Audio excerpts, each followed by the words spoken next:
Pagi itu, Mentari enggan menembus celah-celah genting yang rapuh di atap rumah Bu Ratna.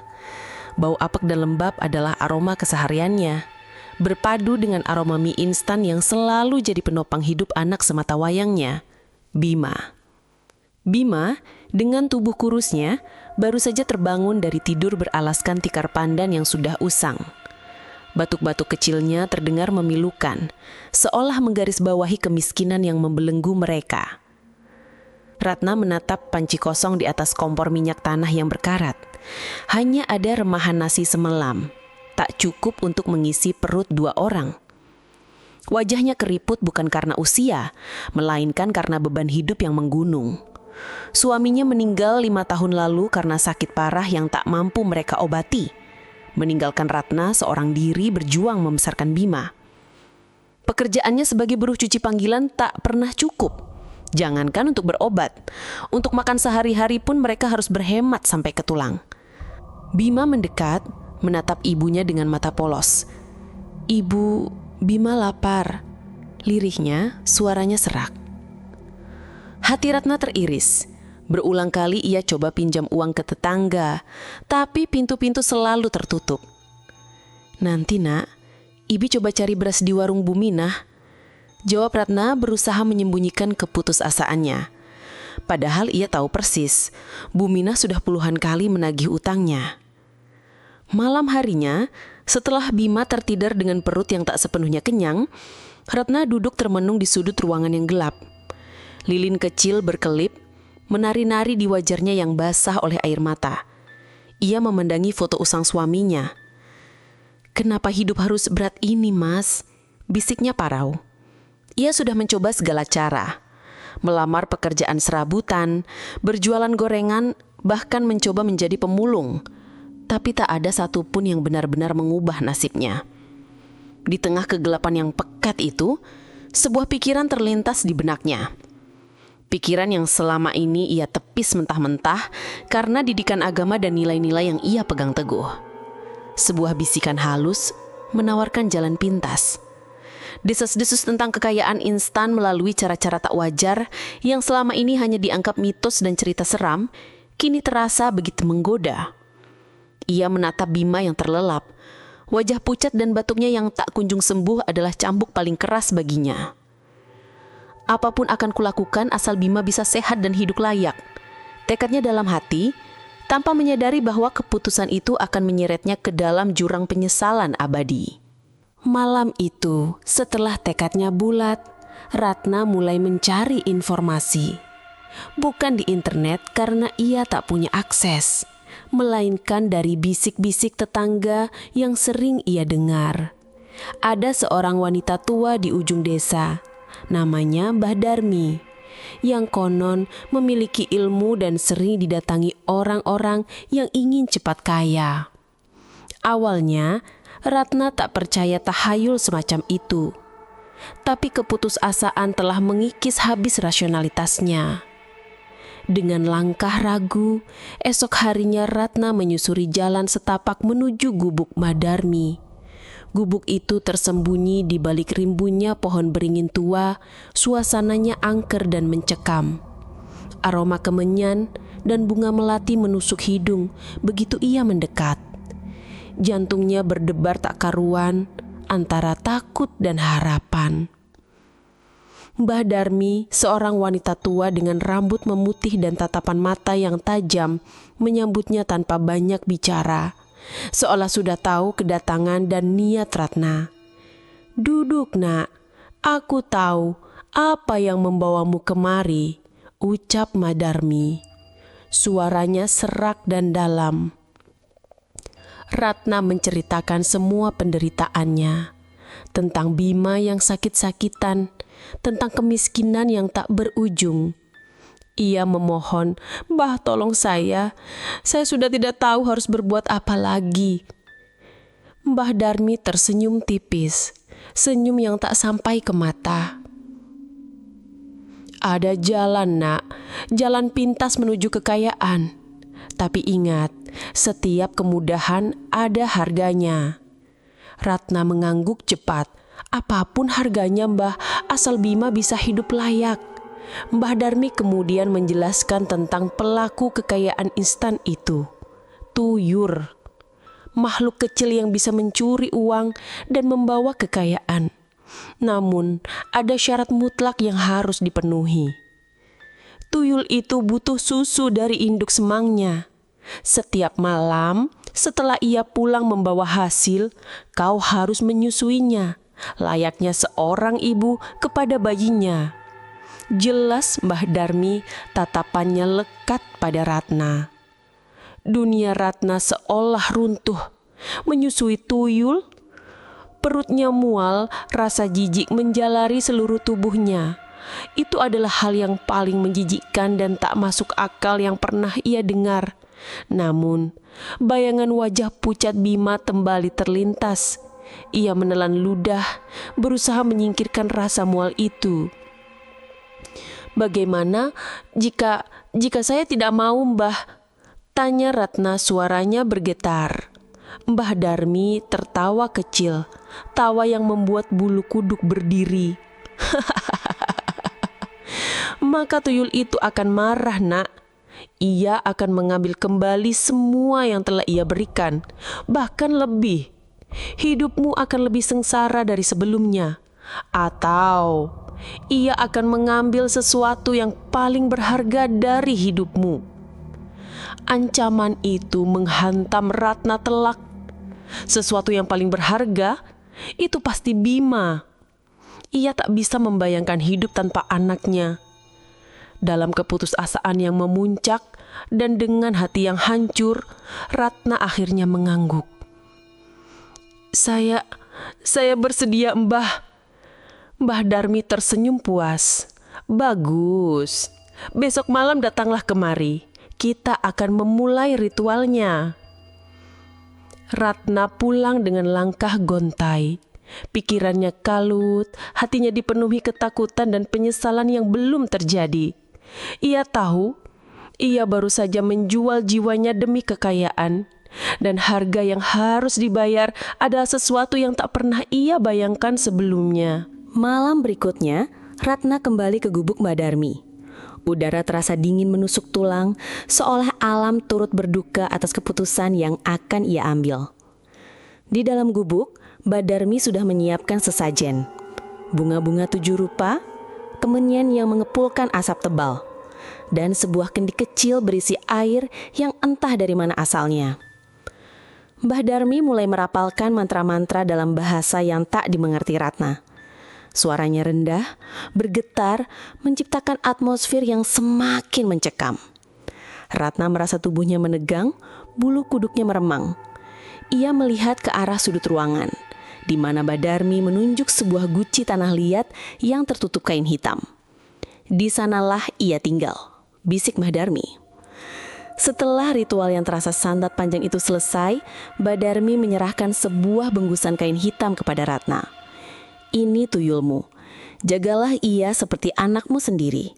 Berikan ia makan setiap malam setelah ia kembali," pesan Mbah Darmi, matanya tajam menusuk. "Dan ingat, jangan pernah ia melihat cermin atau ia akan pergi selamanya." Dengan tangan gemetar, Ratna menerima bungkusan itu. Terasa ada sesuatu yang bergerak-gerak di dalamnya, kecil dan dingin. Ia bergegas pulang, nafasnya memburu. Sepanjang jalan, ia membayangkan bagaimana Bima akan sembuh, bagaimana mereka akan keluar dari kemiskinan. Namun bayangan menyeramkan tentang susu itu terus menghantui. Sesampainya di rumah, Ratna meletakkan bungkusan itu di pojok ruangan yang paling gelap, jauh dari cahaya rembulan. Ia tak berani membukanya. Ketakutan bercampur rasa jijik membelenggunya. Bima sudah tertidur pulas. Ratna memandangi wajah anaknya. Air mata menetes. "Maafkan ibu, Nak. Ibu lakukan ini demi kamu," bisiknya Pilo.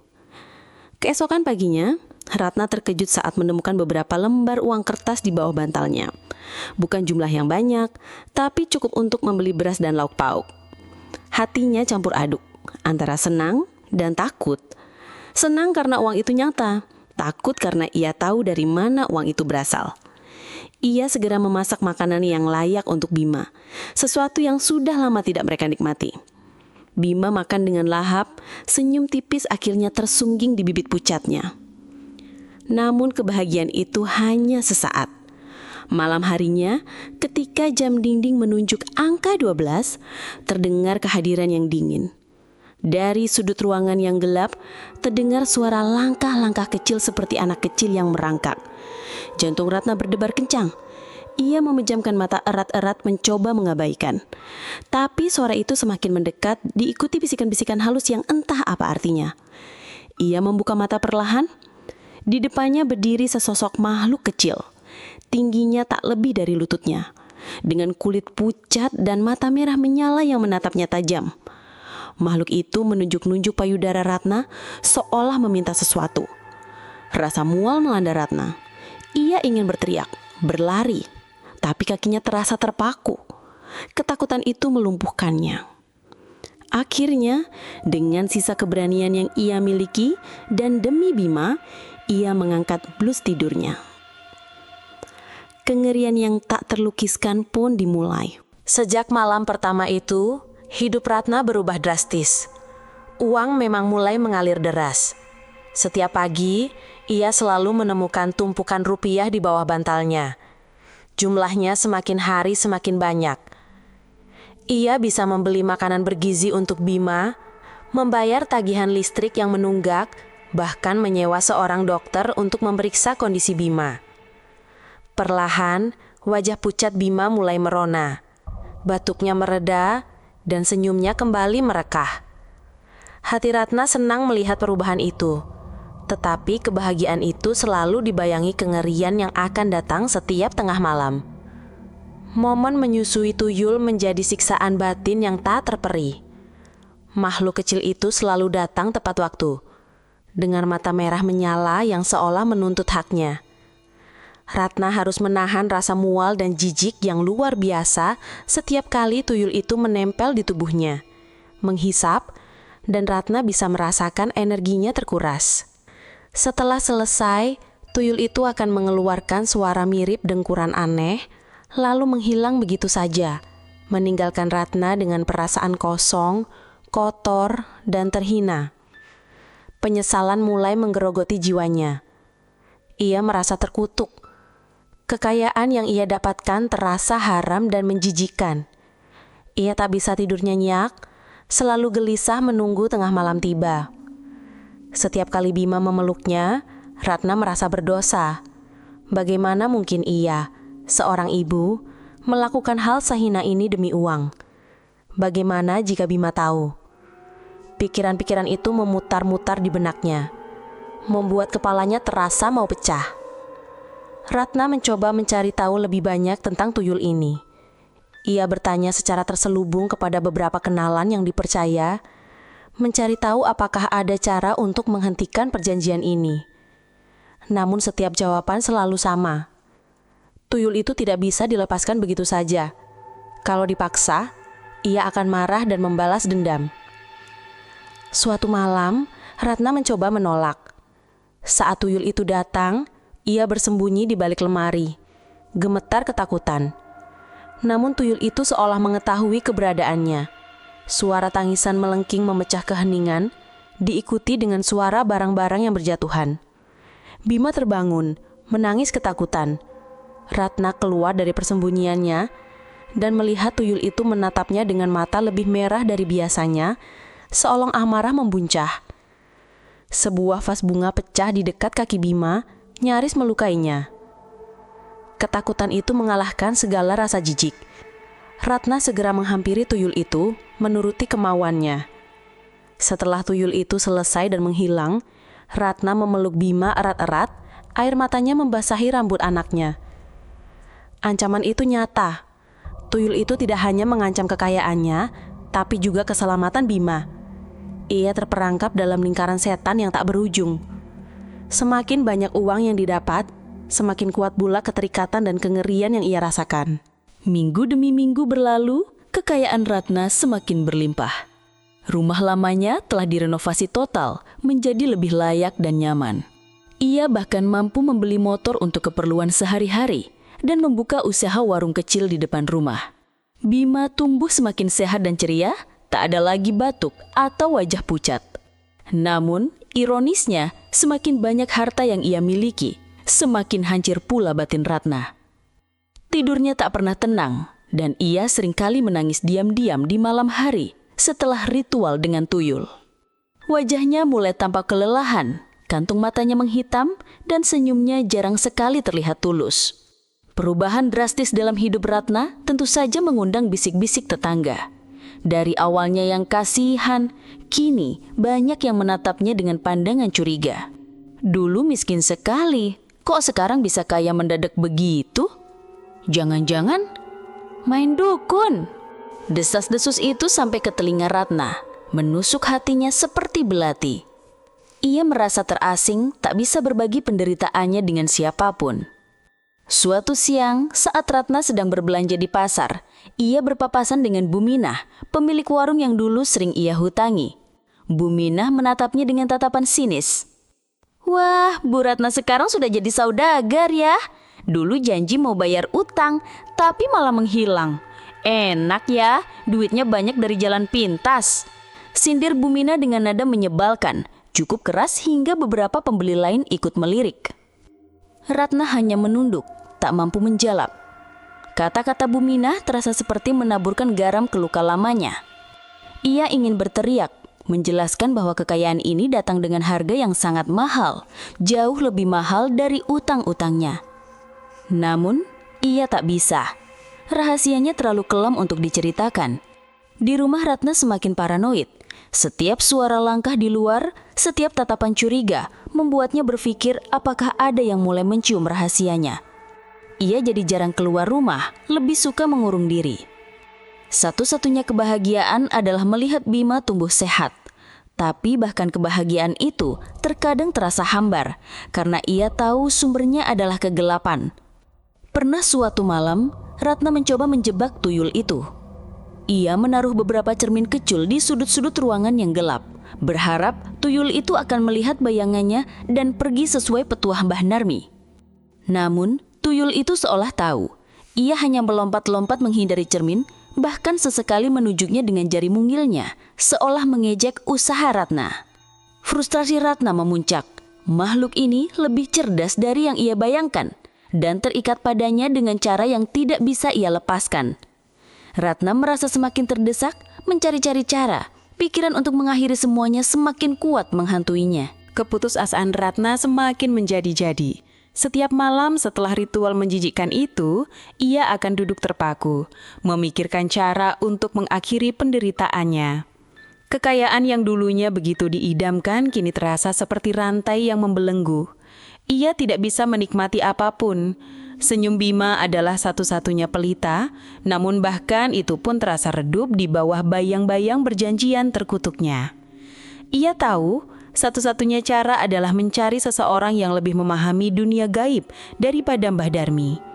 Diam-diam, tanpa sepengetahuan Mbah Darmi yang ia takuti bisa mengetahui niatnya, Ratna mulai bertanya ke sana kemari.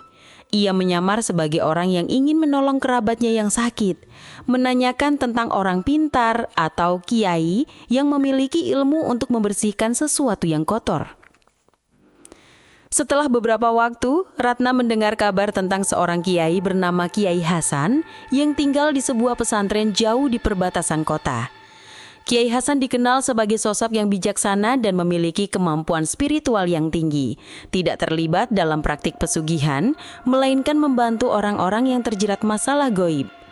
Harapan kecil mulai tumbuh di hati Ratna. Suatu pagi dengan dalih mengunjungi saudara jauh, Ratna meninggalkan Bima bersama tetangga yang kini mau membantunya karena uang yang ia berikan. Ia pergi sendirian menuju pesantren Kiai Hasan. Perjalanan itu terasa sangat panjang, setiap kilometer yang ia tempuh seperti menjauhkannya dari jurang kegelapan. Sesampainya di sana, Kiai Hasan menyambutnya dengan tatapan teduh, seolah bisa membaca gundah di hati Ratna. Ratna tak perlu banyak bicara. Kiai Hasan hanya mengangguk lalu berkata, "Engkau datang dengan beban berat di pundakmu, Nak, beban yang disebabkan oleh jalan pintas yang kau tempuh." Air mata Ratna pecah. Akhirnya, ada seseorang yang mengerti tanpa ia harus menjelaskan semua kengeriannya. Kiai Hasan kemudian menjelaskan bahwa melepaskan tuyul tidak semudah membuangnya. Tuyul memiliki ikatan batin yang kuat dengan pemiliknya. Dan jika diputus paksa tanpa cara yang benar, dampaknya bisa sangat fatal. Ia akan marah besar dan bisa mengambil kembali semua yang kau miliki, bahkan nyawamu atau orang terdekatmu, ujar Kiai Hasan mengulang ancaman Mbah Darmi. Namun Kiai Hasan juga menawarkan secercah harapan. Ada cara nak, tapi tidak mudah. Butuh tekad kuat, keberanian, dan pengorbanan. Kita harus membersihkan dirimu dari ikatan itu dan mengirim tuyul itu kembali ke tempat asalnya, atau menenangkannya agar tidak mengganggumu lagi. Kiai Hasan meminta Ratna untuk menyiapkan beberapa syarat dan kembali lagi beberapa hari kemudian. Dalam perjalanan pulang, Ratna merasa sedikit lega tetapi juga cemas. Ia tahu ini akan menjadi pertarungan besar. Namun di tengah kecemasannya, sebuah pertanda buruk muncul. Sesampainya di rumah, ia mendapati kucing peliharaannya, si belang, mati dengan kondisi mengenaskan seolah dicabik-cabik oleh sesuatu yang tak terlihat. Ratna menatap guci tempat tuyul itu tinggal. Matanya terasa panas. Ia tahu ini adalah peringatan. Tuyul itu pasti menyadari niatnya untuk melepaskan diri. Pertarungan sesungguhnya baru akan dimulai. Kematian kucing peliharaannya, si belang, benar-benar mengguncang Ratna. Itu bukan hanya sekadar kematian hewan, melainkan sebuah pesan, sebuah peringatan brutal dari tuyul yang ia pelihara. Ketakutannya semakin menjadi-jadi, bercampur dengan kemarahan. Makhluk itu tak hanya mengancamnya, tapi juga mulai menyentuh hal-hal di sekitarnya. Beberapa hari setelah mengunjungi Kiai Hasan, Ratna merasakan ada yang aneh. Mbah Darmi tiba-tiba sering muncul di sekitar rumahnya. Terkadang ia terlihat melintas di depan warung kecil Ratna, atau berdiri mematung di ujung gang, menatap ke arah rumah Ratna dengan tatapan kosong namun menusuk. Aura Mbah Darmi terasa lebih gelap dari biasanya, seolah ada kemarahan tersembunyi yang siap meledak. Ratna yakin Mbah Darmi sudah mengetahui niatnya untuk melepaskan diri dari perjanjian. "Ratna, bagaimana kabarmu?" sapa Mbah Darmi suatu sore. Suaranya terdami terdengar ramah namun dingin saat Ratna sedang menutup warungnya. "Sudah lama tidak berkunjung ke gubukku?" Ratna berusaha tersenyum tipis. Jantungnya berdegup kencang. "Baik Mbah, sedang sibuk di warung." "Sibuk ya? Atau sibuk mencari jalan lain?" Mbah Darmi memicingkan mata, senyumnya menghilang. "Ingat nak, janji itu sakral. Ada harga yang harus dibayar jika kau mencoba membelot." Suara Mbah Darmi merendah, nyaris berbisik, namun terdengar sangat mengancam. "Jangan sampai menyesal di kemudian hari, karena akibatnya bisa lebih fatal dari yang kau bayangkan." Kata-kata Mbah Darmi menghantui Ratna sepanjang hari. Tekanan dari Mbah Darmi yang terasa seperti ancaman langsung membuat langkahnya semakin berat. Ia tahu ia tidak bisa mundur. Malam harinya teror tuyul mencapai puncaknya. Setelah Ratna selesai menyusui makhluk itu, tuyul tidak langsung menghilang seperti biasa. Ia justru menatap Ratna dengan mata merah yang menyala-nyala, seolah-olah mengerti bahwa Ratna ingin melepaskannya. Tiba-tiba, tumpukan uang yang biasa Ratna temukan di pagi hari, yang sengaja ia simpan di dalam lemari, berserakan di lantai. Bukan hanya itu, perhiasan emas yang baru saja ia beli untuk Bima, kini berubah menjadi karat dan kotoran. Ratna menjerit tertahan. Ini adalah peringatan yang paling jelas. Tuyul itu menunjukkan kekuatannya, seolah berkata bahwa semula kekayaan ini bisa diambil kembali kapan saja. Makhluk itu mengeluarkan suara cekikikan menyeramkan, lalu terbang melayang mengitari ruangan. Ia berhenti tepat di atas tempat tidur Bima yang sedang terlelap. Jantung Ratna menjelos. Ia melihat tuyul itu mengangkat tangannya yang mungil, seolah akan mencakar wajah Bima. Tanpa berpikir panjang, Ratna menerjang. Jangan sentuh anakku!" teriaknya. Namun ia tak bisa meraih tuyul itu yang melayang di udara. Tiba-tiba suara tangisan Bima pecah. Bima terbangun dengan wajah pucat. Matanya menatap kosong ke suatu titik di atas kepalanya, tempat tuyul itu melayang. Ia menangis histeris, seolah melihat sesuatu yang mengerikan. Ratna memeluk Bima erat-erat, menenangkan anaknya. Ketika ia mendongak lagi, tuyul itu sudah menghilang. Malam itu Ratna memeluk Bima hingga pagi, tidak bisa tidur sedikit pun. Ketakutan itu nyata, ancaman itu nyata. Ia harus segera bertindak. Ia tidak bisa lagi menunda rencana untuk menemui Kiai Hasan. Nyawa Bima, kebahagiaan anaknya adalah taruhannya. Tekad Ratna sudah bulat, nyawa Bima adalah segalanya, dan ia tak akan membiarkan tuyul itu menyentuhnya lagi. Pagi itu, setelah memastikan Bima aman bersama tetangga, Ratna bergegas menuju pesantren Kiai Hasan. Ia membawa syarat-syarat yang diminta, kain kafan kecil, beberapa lembar daun sirih yang sudah disiapkan Kiai Hasan dari kunjungannya yang lalu, dan sebuah wadah berisi air hujan yang ia tampung semalam. Wajah Ratna tegang, namun matanya memancarkan tekad yang membara. Sesampainya di pesantren, Kiai Hasan sudah menunggu. Ia melihat kegelisahan di mata Ratna dan mengangguk paham. "Sudah siap, Nak? Pertarungan ini tidak mudah. Tuyul itu akan melawan dengan segala kekuatannya, karena kau mencoba memutus ikatan yang telah terjalin." Ratna menarik nafas dalam-dalam. "Saya siap, Kiai, demi anak saya." Kiai Hasan membawa Ratna ke sebuah ruangan kecil yang hening, jauh dari keramaian pesantren. Di tengah ruangan terdapat semacam alas dari tikar pandan. Di atasnya diletakkan beberapa benda spiritual. Kiai Hasan meminta Ratna untuk duduk bersila menghadapnya. "Kita akan mulai dengan membersihkan dirimu dari pengaruh tuyul itu. Setelah itu, kita akan mencoba melepaskannya," jelas Kiai Hasan. Ia mulai merapalkan ayat-ayat suci dan doa-doa. Suaranya tenang, namun memiliki kekuatan yang menghujam. Ratna merasakan tubuhnya bergetar, seolah ada sesuatu yang bergejolak di dalam dirinya. Kepalanya pusing, perutnya mual, dan ia bisa merasakan hawa dingin yang menusuk. Tiba-tiba dari dalam tas Ratna, guci tempat tuyul itu tinggal mulai bergetar hebat. Suara gaduh terdengar dari dalamnya, seperti cakar-cakar kecil yang mencoba mengikis dinding guci. Kiai Hasan menghentikan doanya sejenak, menatap guci itu. Ia tahu Ratna, ia sedang marah besar. Benar saja suara dari dalam guci semakin nyaring, berubah menjadi jeritan melengking yang memekakkan telinga, seperti tangisan bayi yang penuh amarah. Ruangan itu terasa semakin dingin, dan lampu minyak di pojok ruangan berkedip-kedip hampir padam. Bau busuk yang menyengat tiba-tiba menyebar, membuat Ratna hampir muntah. Kiai Hasan segera melanjutkan doanya, suaranya kini lebih mantap dan keras. Ia mengambil air di wadah dan memercikannya ke arah guci. Begitu air itu menyentuh guci, jeritan dari dalam semakin melengking, disusul suara benda jatuh yang keras. Ratna melihat guci itu melayang di udara sesaat, lalu terbanting keras ke lantai, pecah berkeping-keping.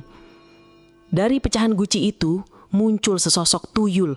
Bentuknya lebih besar dari biasanya, matanya merah menyala penuh kebencian, dan seringannya menampakkan gigi-gigi kecil yang runcing. Ia tidak lagi tampak seperti bayi cacat, melainkan seperti monster kecil yang siap menerkam. Tuyul itu langsung melayang ke arah Ratna, dengan cakar-cakar mungilnya siap merobek. Ratna memejamkan mata, menjerit ketakutan. Namun sebelum tuyul itu sempat menyentuhnya, Kiai Hasan berdiri tegak.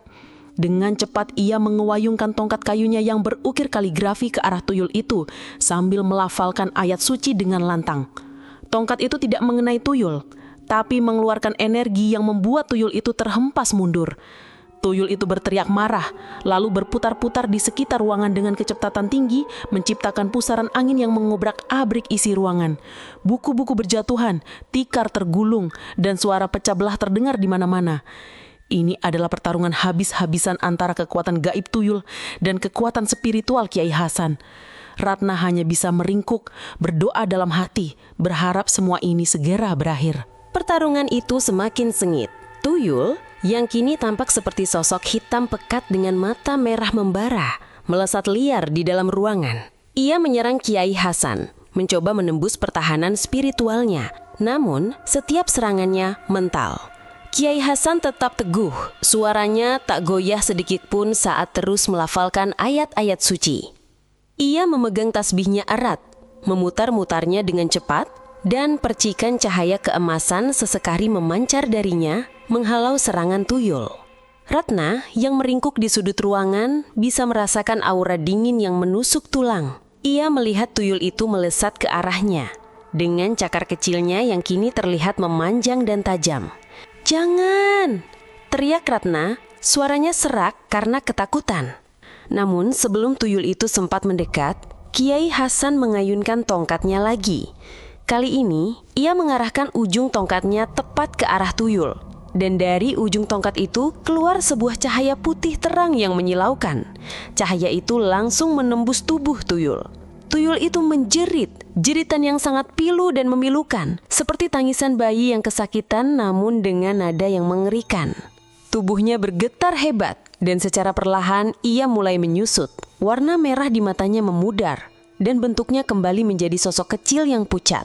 Ia terjatuh ke lantai, merangkak lemah, mencoba menjauhi Kiai Hasan dan cahaya putih yang masih memancar. Kiai Hasan tak memberi jeda. Ia terus merapalkan doa, lalu mengambil kain kafan kecil yang dibawa Ratna. Dengan gerakan cepat, ia membungkus tuyul yang kini tergeletak tak berdaya itu. Begitu tuyul terbungkus, suara tangisannya mereda, dan hawa dingin di ruangan berangsur menghilang. "Ini belum selesai, Nak," ucap Kiai Hasan, suaranya sedikit serak karena kelelahan. Ia meletakkan bungkusan kain kafan itu ke dalam sebuah kotak kayu berukir. "Tuyul ini harus dikembalikan ke tempat asalnya, atau setidaknya diasingkan agar tidak mengganggu lagi." Ratna menatap kotak kayu itu dengan perasaan campur aduk. Ada kelegaan yang luar biasa, namun juga rasa bersalah. Ia telah menggunakan makhluk itu, memberinya makan, dan kini ia membuangnya. Ia bertanya, "Apa dia tidak akan kembali lagi, Kiai?" Kiai Hasan menghela nafas. "Jika ritual pengembalian ini berhasil, ia tidak akan mengganggumu lagi. Namun ia akan mengambil semua yang pernah diberikannya kepadamu. Kekayaan itu akan lenyap. Dan ingat, sisa-sisa energi negatifnya mungkin masih melekat padamu. Butuh waktu untuk benar-benar bersih." Ratna mengangguk. Kekayaan? Itu tak penting lagi baginya. Ia hanya ingin bebas dari kutukan ini. "Saya siap, Kiai. Lakukan apa saja." Kiai Hasan kemudian meminta Ratna untuk ikut dengannya ke sebuah tempat khusus, sebuah sendang tua yang terletak di belakang pesantren. Sendang itu dipercaya memiliki kekuatan spiritual yang bisa menetralkan energi negatif. Inilah tahap terakhir dari ritual pelepasan tuyul. Ratna tahu ini adalah detik-detik penentu kehidupannya. Apakah ia akan benar-benar bebas, ataukah masih ada konsekuensi lain yang menanti? Kiai Hasan dan Ratna tiba di Sendang Keramat, sebuah kolam air jernih yang dikelilingi pepohonan rindang. Suasana di sana terasa tenang, kontras dengan kegaduhan yang baru saja mereka alami. Kiai Hasan meminta Ratna untuk duduk di tepi sendang, sementara ia meletakkan kotak kayu berisi bungkusan tuyul di depannya. "Ini adalah langkah terakhir, Ratna," kata Kiai Hasan, suaranya pelan. "Tuyul ini akan kita kembalikan ke alamnya. Saat ini terjadi, semua kekayaan yang diberikannya padamu akan lenyap. Kau akan kembali ke titik nol, bahkan mungkin di bawahnya." Ratna mengangguk, matanya menatap pantulan wajahnya di permukaan air sendang. Ia sudah siap kehilangan segalanya, asalkan ia dan Bima bisa hidup tenang. "Saya sudah tidak peduli dengan harta itu, Kiai. Saya hanya ingin bebas." Kiai Hasan kemudian membuka kotak kayu itu, mengambil bungkusan tuyul dan mulai melafalkan doa-doa. Suaranya menyatu dengan gemericik air sendang dan desiran angin. Perlahan, bungkusan kain kafan di tangannya mulai bergetar. Getaran itu semakin kuat dan hawa dingin kembali terasa. Namun kali ini tidak ada aura kemarahan seperti sebelumnya. Hanya rasa dingin yang hampa. Tiba-tiba, bungkusan itu melayang dari tangan Kiai Hasan. Melayang di atas permukaan sendang sejenak, lalu jatuh dan tenggelam ke dasar air. Begitu bungkusan itu menghilang, sebuah pusaran kecil terbentuk di permukaan sendang. Lalu mereda, meninggalkan riak-riak tenang. Bersamaan dengan itu, Ratna merasakan sensasi aneh di dadanya. Ada sesuatu yang tercerabut paksa, meninggalkan kekosongan yang perih. Rasa jijik dan kotor yang selama ini menempel di benaknya, kini terasa sedikit memudar, tergantikan oleh rasa lelah yang luar biasa. "Sudah selesai, Nak," ucap Kiai Hasan menapuk bahu Ratna. Tuyul itu sudah kembali ke asalnya. Kau bebas. Kelegaan yang luar biasa membanjiri hati Ratna. Ia menangis bukan karena sedih, melainkan karena air mata kebahagiaan dan kebebasan. Bebas dari siksaan setiap malam, bebas dari rasa takut yang mencekam. Namun kebahagiaan itu tak berlangsung lama. Ketika Ratna kembali ke rumahnya, sebuah pemandangan pahit menyambutnya. Pintu warung kecilnya terbuka lebar. Isinya berantakan. Uang di dalam laci kasir telah raib. Bukan hanya itu, sebagian besar perabot baru yang ia beli, seperti televisi, lemari es, bahkan motor yang baru beberapa minggu dibeli sudah tidak ada di tempatnya. Rumahnya yang dulunya tampak mewah, kini kembali ke wujud asalnya. Kosong, kotor, dan suram. Bahkan, genting yang tadinya sudah diperbaiki, kini terlihat bolong di beberapa bagian, seolah ikut merasakan dampaknya. Kekayaan yang ia dapatkan dengan cara haram itu lenyap sekejap mata, persis seperti yang dikatakan Kiai Hasan. Ratna tak terkejut, ia sudah siap untuk ini. Yang penting ia sudah bebas dari perjanjian iblis itu. Ia segera menghampiri Bima yang sedang bermain di ruang tamu. Bima yang tak mengerti apa-apa memeluk ibunya dengan senyum polos. Senyum itu, bagi Ratna, jauh lebih berharga dari seluruh harta yang baru saja lenyap. Ratna menatap sekeliling rumahnya yang kini kembali kosong. Rasa lelah dan penyesalan masih ada, namun kini bercampur dengan harapan baru. Ia mungkin kembali miskin, tapi ia mendapatkan kembali kedamaian jiwanya. Perjalanan panjang untuk membersihkan diri, baik secara fisik maupun spiritual, baru saja dimulai. Pagi harinya, rumah Ratna benar-benar kosong melompong. Dinding-dindingnya kusam, lantainya berdebu, dan udara terasa dingin tanpa perabot. Warung kecil di depan rumahnya juga ikut lenyap, hanya menyisakan papan nama yang kini terlihat lusuh. Tetangga-tetangga yang penasaran berdatangan, menatap rumah Ratna dengan pandangan aneh. Beberapa berbisik, mengira Ratna bangkrut atau ditipu. Namun, tak ada yang berani bertanya langsung, seolah merasakan aura berat yang menyelimuti Ratna.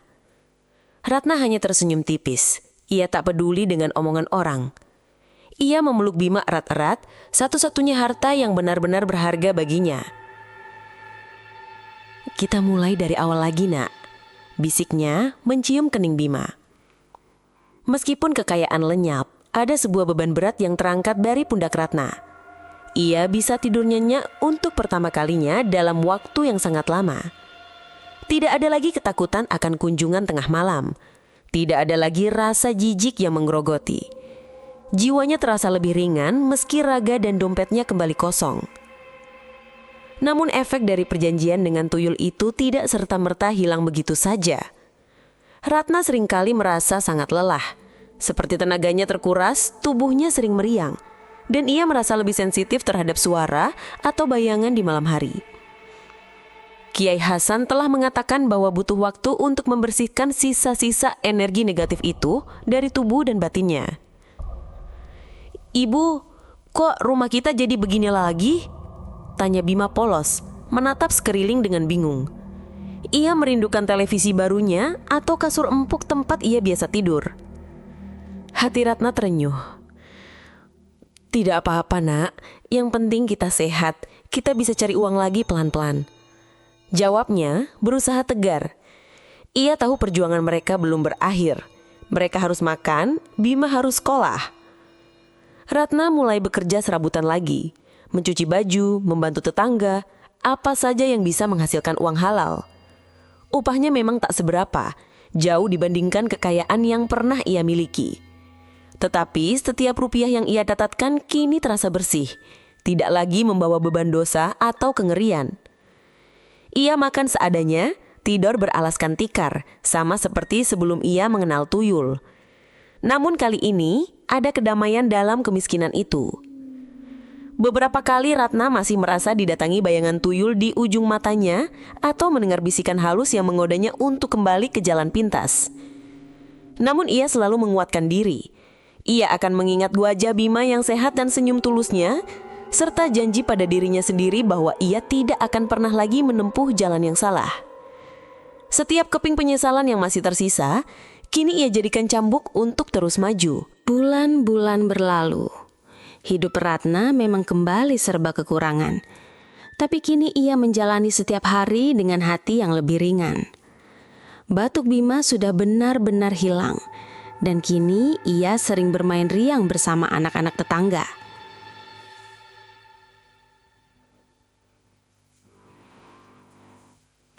Ratna bersyukur tak henti-hentinya. Senyum polos Bima adalah obat terbaik untuk luka batinnya. Ratna tetap setia mendatangi Kiai Hasan sebulan sekali. Bukan lagi untuk melepaskan tuyul, melainkan untuk membersihkan diri dan menguatkan imannya. Kiai Hasan selalu memberikan wejangan, mengajarkan Ratna doa-doa penenang hati, dan membimbingnya untuk mendekatkan diri pada Tuhan. Proses pemulihan ini memang tidak instan. Terkadang, bayangan tuyul masih melintas di benaknya, terutama di malam hari. Bisikan halus yang menawarkan kekayaan instan sesekali masih menggoda, mencoba meruntuhkan tekadnya. Namun, setiap kali itu terjadi, Ratna akan mengingat kembali kengerian saat ia harus menyusui makhluk itu. Rasa jijik yang tak terhingga dan ancaman terhadap Bima. Kenangan pahit itu menjadi benteng pertahanannya. Salah satu hal yang paling sulit bagi Ratna adalah menghadapi tatapan dan bisikan tetangga. Beberapa masih mencibir, menganggap kemiskinan Ratna sekarang adalah balasan setimpal karena dulu ia menggunakan cara yang tidak benar. Bu Mina, sang pemilik warung, adalah salah satu yang paling sering menyindir. "Wah, Bu Ratna sekarang sudah kembali ke habitat aslinya ya," ujar Bu Mina suatu sore, ketika Ratna sedang memunguti sampah botol plastik di jalan. "Enak dulu, duitnya banyak, bisa pamer." Ratna hanya menatapnya sejenak lalu tersenyum getir. "Betul Bu Mina, hidup memang ada pasang surutnya." Ia tidak berniat membalas, karena ia tahu semua itu adalah bagian dari karmanya. Ia telah berbuat salah, dan kini ia harus menanggung konsekuensinya dengan lapang dada. Meskipun harus menerima cibiran, Ratna juga menemukan dukungan tak terduga. Beberapa tetangga yang tulus, yang memang selalu bersimpati padanya sejak dulu, mulai mendekat. Mereka melihat Ratna yang kini lebih tenang, lebih berserah meskipun hidupnya kembali susah. Mereka menawarkan bantuan kecil seperti berbagi makanan atau menemani Ratna saat ia mencari pekerjaan serabutan. Ratna menerima bantuan itu dengan rasa syukur yang mendalam. Ia menyadari kekayaan sejati bukanlah uang, melainkan kedamaian hati dan kebaikan orang di sekitar kita. Bima meskipun masih kecil juga merasakan perubahan pada ibunya. Ia tidak lagi melihat ibunya yang selalu murung dan tegang. Ratna kini lebih sering tersenyum, lebih banyak waktu untuk bermain dengannya, dan lebih banyak bercerita.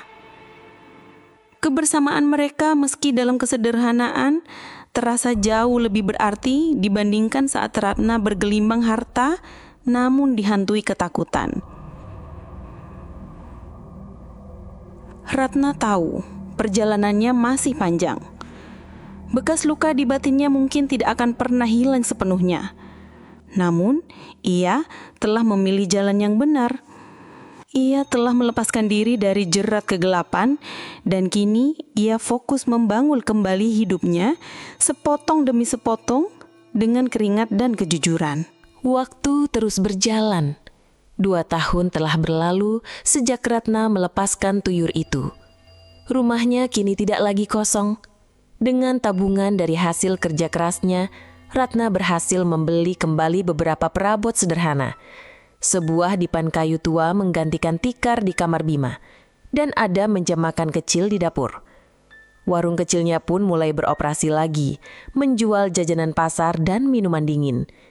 Meski keuntungannya tak seberapa, setidaknya kini mereka bisa makan 3 kali sehari, dan Bima bisa tetap sekolah.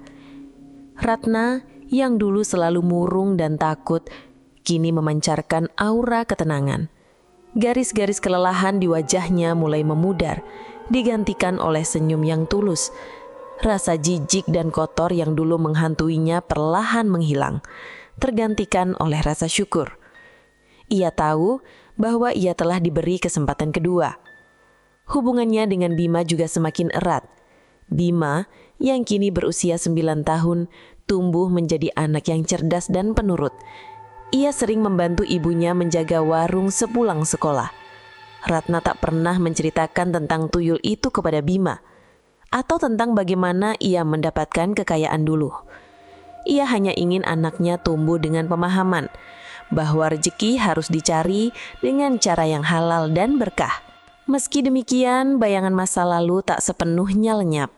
Terkadang, saat angin malam berdesir kencang, Ratna masih merasa bulu kuduknya berdiri, seolah teringat bisikan-bisikan tuyul. Atau saat ia melihat orang-orang yang tiba-tiba kaya mendadak, hatinya masih berdesir teringat pada jalan pintas yang pernah ia ambil. Namun kini ia memiliki benteng yang kuat, iman, dan kedamaian hati. Suatu sore saat Ratna sedang membersihkan warungnya, Bu Minah kembali lewat. Kali ini Bu Minah tidak menyindir. Ia justru berhenti di depan warung Ratna. "Bu Ratna, mau kemana? Rumahmu sekarang bersih sekali," ujarnya, suaranya terdengar lebih ramah. Ratna tersenyum. "Tidak kemana-mana, Bu Minah, hanya membersihkan warung." Bu Minah mengangguk. "Dulu saya sering bicara yang tidak-tidak.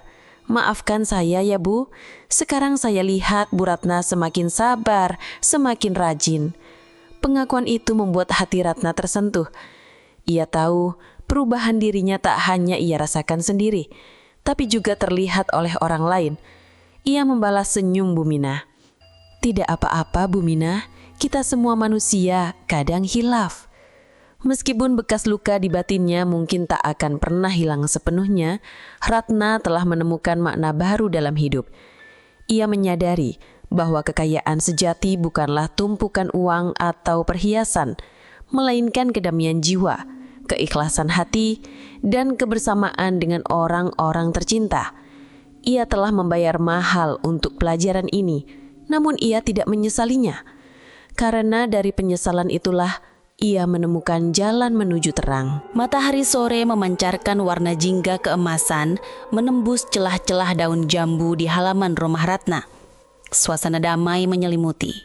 Bima sedang asyik bermain kelereng di teras depan, sesekali tertawa riang. Ratna tersenyum tipis, matanya menatap anaknya dengan penuh cinta. Rumah mereka memang tidak lagi semegah dulu, namun kini terasa lebih hangat, lebih hidup, dan yang terpenting bebas dari bayang-bayang kegelapan. 2 tahun telah berlalu sejak perjanjian terkutuk itu putus. Ratna kini sepenuhnya menjadi dirinya yang dulu, bahkan mungkin lebih baik. Ia menjadi lebih sabar, lebih ikhlas, dan jauh lebih menghargai setiap rezeki halal yang ia dapatkan. Warung kecilnya kini ramai pelanggan setia yang bukan hanya datang untuk membeli jajanan, tapi juga untuk menikmati keramahan dan ketulusan Ratna. Dari keuntungan warung, Ratna bisa memenuhi kebutuhan sehari-hari, membayar uang sekolah Bima, bahkan menabung sedikit demi sedikit untuk masa depan anaknya. Sesekali, Mbah Darmi masih terlihat melintas di jalan, menatap Ratna dengan sorot mata yang sulit diartikan. Ratna tidak lagi merasa takut. Ia hanya menunduk hormat, mengisyaratkan bahwa ia telah berdamai dengan masa lalunya dan tidak ada lagi yang bisa mengikatnya. Bekas luka di batinnya memang tidak akan pernah hilang sepenuhnya. Terkadang saat malam tiba dan keheningan menyelimuti, Ratna masih mengingat detail kengerian saat menyusui tuyul itu. Namun kini ingatan itu tidak lagi membuatnya bergetar ketakutan atau merasa jijik. Sebaliknya, ingatan itu menjadi pengingat yang kuat tentang betapa jauh ia telah melangkah dan betapa berharganya kedamaian yang ia miliki sekarang. Kiai Hasan adalah salah satu figur penting dalam perjalanan pemulihan Ratna. Setiap kali ada kesempatan, Ratna akan berkunjung ke pesantren bukan hanya untuk membersihkan diri, tetapi juga untuk belajar banyak tentang arti kesyukuran dan keikhlasan.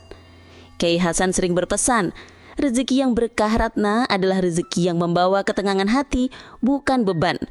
Pesan itu selalu terpatri kuat di benak Ratna. Ratna sering merenung. Dulu ia berpikir kekayaan adalah segalanya. Ia rela melakukan apa saja demi uang, bahkan mengorbankan martabat dan ketenangan jiwanya. Namun ia telah belajar pelajaran berharga. Kekayaan sejati bukanlah tumpukan harta benda, melainkan kesehatan, kedamaian batin, dan kebahagiaan orang-orang berkasih. Ia telah menemukan definisi kekayaan yang sesungguhnya.